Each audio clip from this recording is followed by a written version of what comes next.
All right, this is a second video on Le Chatelier's principle. The principle states that when you have a system at equilibrium and a disturbance or stress is applied, the system will shift in order to reduce that stress and re-achieve an equilibrium situation.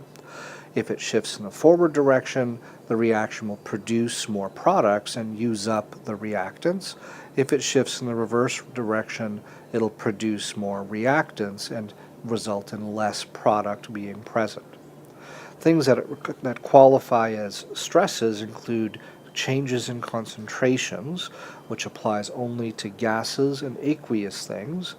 It also includes temperature changes and volume changes, which affects the pressure in the system. Additional removal of liquids and solids has no effect on the equilibrium, and you can explain that in a variety of ways, but it boils down to the fact that their concentrations are constant. Therefore, adding some solid or taking away some liquid has no effect on the concentration for that species. Here's a balanced equation. So we have, again, a heterogeneous equilibrium. It's heterogeneous because there's more than one phase present. We have gases, and then we have liquid water at the end. Now the question says that we have a closed container, which is required for equilibrium. You have to have a closed system. That simply means not literally in a closed bottle or something, but a closed system is simply one where the reactants and products cannot escape. If there are gases present, then yes, it has to be a closed container. If everything were aqueous, then the water, the solvent, would itself contain everything, and so that would be considered a closed system, even in an open beaker. As long as the aqueous things cannot escape from the water, it's considered closed. Now we also have delta H being given, and we can see in the equation here that, in the question, that delta H is negative. The number and the units don't really matter. The fact that it's negative, though, tells me that this reaction is exothermic, as it's written. Exothermic, so it's producing heat. So I'm going to go and write plus heat, and I'm going to put that on the product side of the equation. If this were positive enthalpy change, a positive heat of reaction, delta H, then we would have written heat on the left-hand side of the equation, because then it would be absorbed by the reactants as they react. Now, what would happen to the amount of chlorine in the system if we do these various stresses? Now, we notice chlorine is on the right-hand side of our equation, so a forward shift will produce more chlorine, while a reverse shift will cause the chlorine to decrease in amount. So let's quickly explain when the system is cooled. From a non-AP perspective, if you were doing this not on an AP exam free response question, you could argue here the system is going to want to warm up. It's going to want to produce more heat. To produce more heat, since heat is on the right-hand side, the system will shift in the forward direction, and then you'll make more chlorine as a result. From an AP perspective, you might look at the expression for Q, and you could argue that Q was equal to concentration of chlorine squared, concentration of chlorine squared divided by concentration of HCl to the fourth and oxygen concentration. Now, when you cooled the system, you did nothing to affect Q. However, you did affect Kc.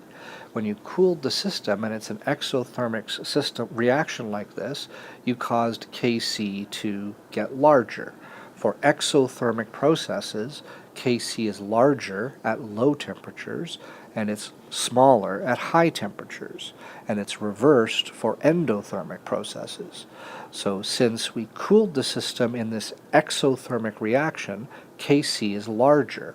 So Q is now less than Kc, and there'd be a forward shift to the equilibrium. From a kinetics perspective, we could say that cooling the system causes the forward and reverse reactions to slow down. However, the endothermic process, the reverse process in this case, is going to be affected more than the exothermic process. So cooling the system here would slow down the reverse reaction more than the forward reaction. That'll result in the forward rate being larger than the reverse rate, and again there'll be a forward shift to equilibrium. If you add some oxygen, now the first thing I'm going to check is what's the phase of the substance. Oxygen is a gas, so adding oxygen will have an effect on the equilibrium. I can look at this in three ways. From a non-AP perspective, we could say adding oxygen, the system's going to try to get rid of some of the extra oxygen. To get rid of oxygen, it will shift in the forward direction because oxygen is a reactant in the forward reaction. Shifting forward will produce more chlorine. We could also look at Q and say if you've added oxygen, notice oxygen's in the denominator for Q, so if you increase the concentration of O2, you're going to cause Q to get smaller. Since Q gets smaller, Q will be less than K, which causes a forward shift, and again, we get more chlorine produced. From a kinetics perspective, when you add oxygen, oxygen's a reactant in the forward reaction, you're going to increase the rate of the forward reaction. So now the forward rate is greater than the reverse rate. That'll cause a forward shift, and you get more chlorine. Water is added. Now before we jump down that same type of explanation, notice that water is a liquid. So therefore, from a non-AP perspective, we could simply say, because it's a liquid, adding water has no effect on equilibrium. From an AP exam perspective, you'd want to note that water is not part of the expression for Q because its concentration is constant. Therefore, adding water has no effect on Q. Q is still equal to Kc, and therefore no shift in equilibrium. From a kinetics perspective, you could argue that water is a reactant in the reverse reaction, but it's a liquid, and therefore its concentration is constant. Adding more water does nothing to the reverse rate and nothing to the forward rate, therefore nothing to the equilibrium. If you remove some HCl, HCl is a gas, so removing HCl, the system's going to try to make more HCl. To make more HCl, there'll be a reverse shift, and then the chlorine will decrease in amount. That would be a good non-AP exam answer. If you like the expression for Q, you could argue that removing HCl will cause Q to get larger, because HCl is in the denominator. When you get a smaller denominator, you get a larger fraction. Since Q is now larger than Kc, there'll be a reverse shift, and you'll have less chlorine. From a kinetics perspective, removing the HCl will affect the forward reaction rate, because HCl is a reactant there, and it will decrease the forward rate.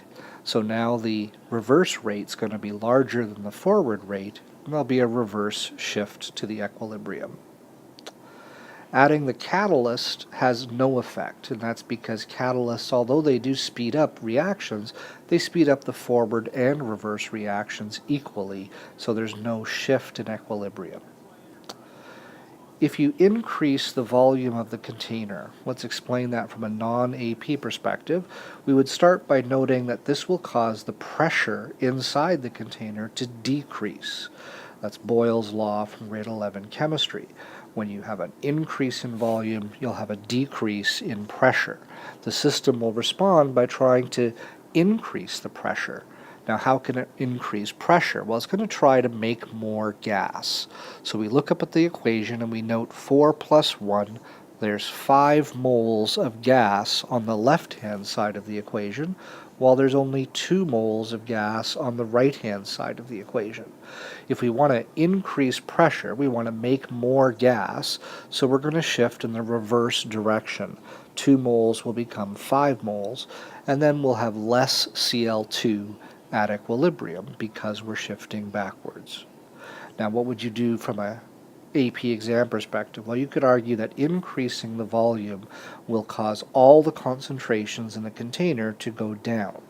Looking at the expression for Q, notice the numerator is squared while the denominator is raised to the power of 5 overall. So decreasing all of the concentrations is going to have a greater effect on the denominator. So your denominator will end up being smaller, and therefore you'll end up getting a larger Q, which will cause a reverse shift. From a kinetics perspective, you could argue that both the forward and reverse reactions will slow down because the concentrations inside the container, all of them have dropped. That is, all of the gas concentrations.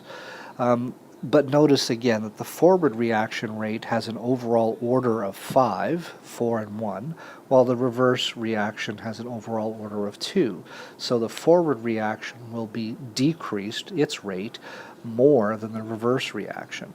So therefore the reverse rate will be faster than the forward rate, and there will be a reverse shift. You'll get less chlorine at the end. So there's a multi-step Le Chatelier's principle question. You have to be able to do this both in a multiple choice format where you just think in your head and work it through without explaining, and a free response question where you have to include some kind of explanation. In each of these examples, I explained them in 3 different ways.